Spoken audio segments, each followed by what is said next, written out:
ღაზაში გატაცებული მძევლების ოჯახის წევრებს სიხარულისა და მწუხარების შერეული ემოციები აქვთ მძევლების გათავისუფლების შემდეგი ეტაპის მოახლოების ფონზე.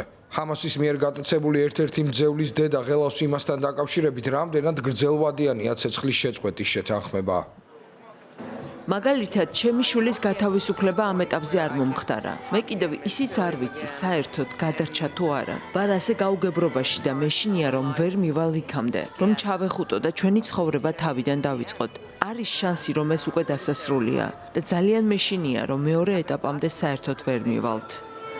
გათავისუფლების პროცესის მოულოდნელ აჩქარებას ისრაელის მიერ ღაზაში მოძრავი სახლებისა და სამშენებლო ტექნიკის დაშვებით ხსნიან. ისრაელმა სამშაბათს ნანგრევების გასაწმენდი ტექნიკის შესვლა დაუშვა. მათ შორის ბულდოზერები ეგვიპტიდან, რომლებიც რაფაჰის სასაზღვრო გადასასვლელთან ნანგრევებს ასუფთავებდნენ.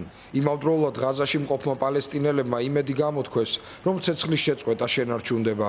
დაპირისპირებულ მხარეებს ჯერ არ გაუმართავთ მოლაპარაკება მეორე ეტაპთან დაკავშირებით, რომლის ფარგლებში ჰამასი ცეცხლის შეწყვეტისა და ისრაელის მიერ ჯარების გაყვანის სანაცვლოდ კიდევ ათეულობით მძევალს გაათავისუფლებს.